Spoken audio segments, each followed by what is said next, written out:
Hello friends, welcome to creative life. आज हम लोग जो है क्लास 4 की बुक से देखेंगे, जो कि है अपना चैप्टर अपने आप 5। इसमें जो है हम कुछ विशेष प्रकार के प्रश्नों को देखेंगे जो कि पजल से आधारित होते हैं। तो चलिए आज का चैप्टर स्टार्ट करते हैं।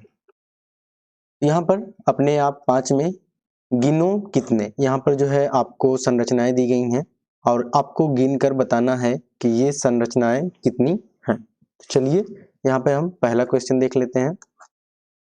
नीचे के चित्र में कुल कितने आयत और कितने त्रिभुज हैं? तो चलिए सबसे पहले हम देख लेते हैं आयत के बारे में। आयत वह होता है जिसकी आमने सामने की भुजाएं बराबर होती हैं। तो यहाँ पर इसकी जैसे लंबाई है तो ये इसकी लंबाई से बराबर होगी, और ये चौड़ाई है तो इसकी चौड़ाई से ये बराबर होगी। तो यहाँ पर सबसे पहले हम बड़े खाने को देखेंगे, तो इसमें कितने आयत बन रहे हैं। तो आप ध्यान से देखेंगे तो ये इसकी लंबाई और चौड़ाई दोनों बराबर है, तो ये जो है पूरा वर्ग है। तो हमको सिर्फ आयत देखना है। तो हम पहले चित्र में जो है ये पूरा बड़ा एरिया लेंगे, तो ये हो गया 1। आप यहाँ पर ध्यान से देखेंगे तो यहाँ से ये पूरा आयत हो गया 1, और उसके बाद यहाँ पर एक दूसरा आयत होगा जो कि ये दोनों वर्गों को लेकर के होगा, ठीक। और उसके बाद ये पूरा मिला करके जो तीनों बॉक्स हैं ये आपका 3 हो जाएगा। तो यहाँ पर सबसे पहले हम बड़े क्षेत्र में देखा तो ये दोनों मिलाकर 1, फिर ये दोनों मिलाकर 1, फिर उसके बाद ये तीनों मिलाकर 1, तो कुल हमारे कितने आयत हो गए? यहाँ पर 3 हो गए। अब इसमें हम छोटे बॉक्स में देखते हैं, तो यहाँ पर ये दोनों संरचनाएं सेम ही हैं। तो यहाँ पर आप देखेंगे तो ये जो है वर्ग है, इसको हमको नहीं लेना है। ये भी वर्ग है, इसको भी हमको नहीं लेना है। तो यहाँ पर देखेंगे तो ये भी टोटल जो है पूरा क्या है, ये वर्ग है, इसको भी हमको नहीं लेना है। तो आप यहाँ पर देखेंगे तो एक आयत यहाँ पर बन रहा है 1, और एक आयत यहाँ पर बन रहा है 2, और उसके बाद आप देखेंगे तो ये पूरा जो आयत है ये बन रहा है 3, और उसके बाद अलग अलग पार्ट में आप देखेंगे तो ये हो जाएगा 4, और ये वाला आप ले लेंगे तो ये हो जाएगा 5, और ये 6, ये 7, और ये 8। 8 इसमें बन रहे हैं, तो 8 ही जो हैं इसमें भी बनेंगे। तो 8 8 ये हो गया 16, और आपका टोटल मिला के कितना हो जाएगा? 6 3 9 और 1 19। चलिए इसके बाद हम लोग जो है इस जो वर्ग में है इसमें देख लेते हैं कितने आयत हमारे बन रहे हैं। तो यहाँ पर आप ध्यान देंगे तो यहाँ पर एक आयत बनेगा, ठीक। और उसके बाद फिर ये दोनों 2 आयत बनेगा, ठीक। और उसके बाद फिर इसको 3 मिलाकर ये 3 आयत बन जाएगा, और फिर उसके बाद ये नीचे वाला और ये 3 मिलाकर टोटल बन जाएगा आपका 4 आयत। तो 4 यहाँ पर हो गया, तो यहीं पर जो है 4 यहाँ पर भी हो जाएगा। 4 4 8 हो जाएगा ये। आप इसको अब जोड़ेंगे तो 8 8 16 1 17, और हासिल लगा 1, तो ये हो जाएगा 27। तो कुल आयत की संख्या जो हमारी हो जाएगी वो हो जाएगी यहाँ पर 27।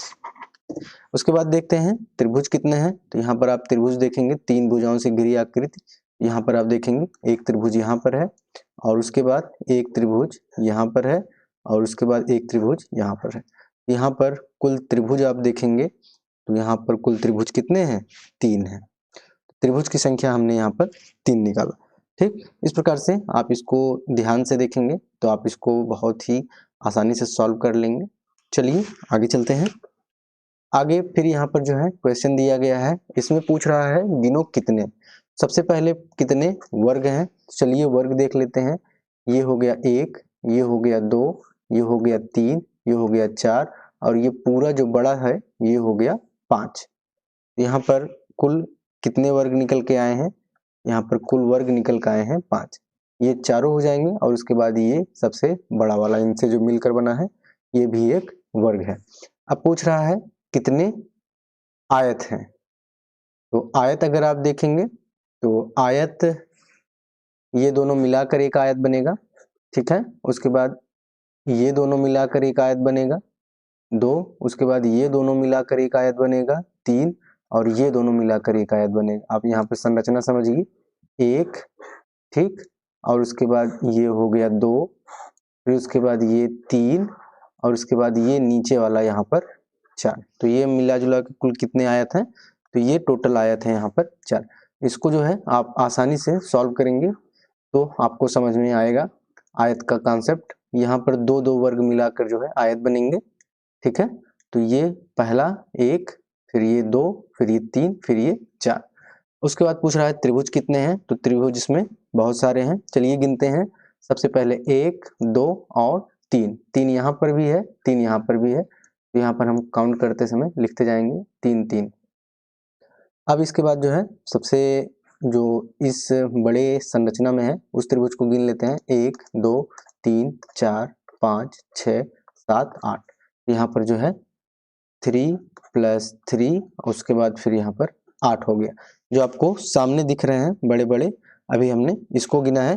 अब इसके बाद हम गिनेंगे जो इसके अंदर त्रिभुज है।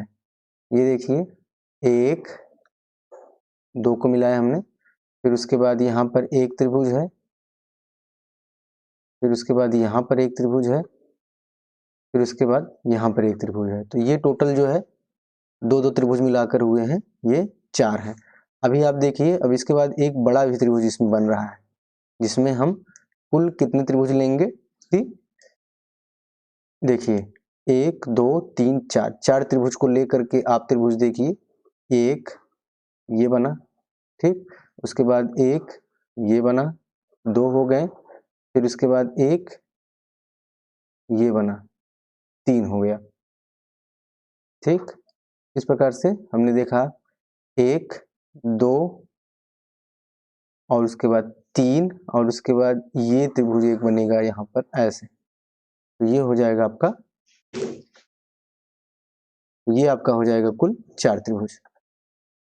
चलिए इसको एक बार फिर से देख लीजिए आप, तो अच्छे से समझ में आएगा। तो यहाँ पर हम सबसे पहले एरिया सेलेक्ट कर लेंगे। तो ये यहाँ पर एरिया एक त्रिभुज, ठीक। और उसके बाद यहाँ का एरिया यहाँ से यहाँ तक 2 त्रिभुज, ठीक।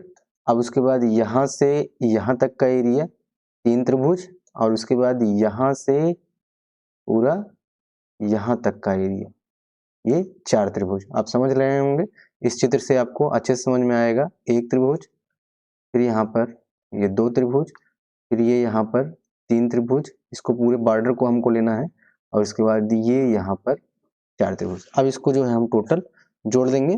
चलिए इसको अब हम यहाँ पर जोड़ देते हैं। 4 4 8, 8 8 16, 16 में 3 जोड़ेंगे तो ये हो जाएगा 19, और 19 में 3 जोड़ेंगे तो ये हो जाएगा आपका 22। यहाँ पर कुल कितने त्रिभुज हैं, तो यहाँ पर आपका आंसर आ जाएगा 22 त्रिभुज। इसी प्रकार से आपके जो भी क्वेश्चन हो इस आकृति या संरचना के आधार पर उनको आप आसानी से निकाल सकते हैं। ये रहा आज का वीडियो, मिलते हैं नेक्स्ट वीडियो में। तब तक के लिए goodbye and take care.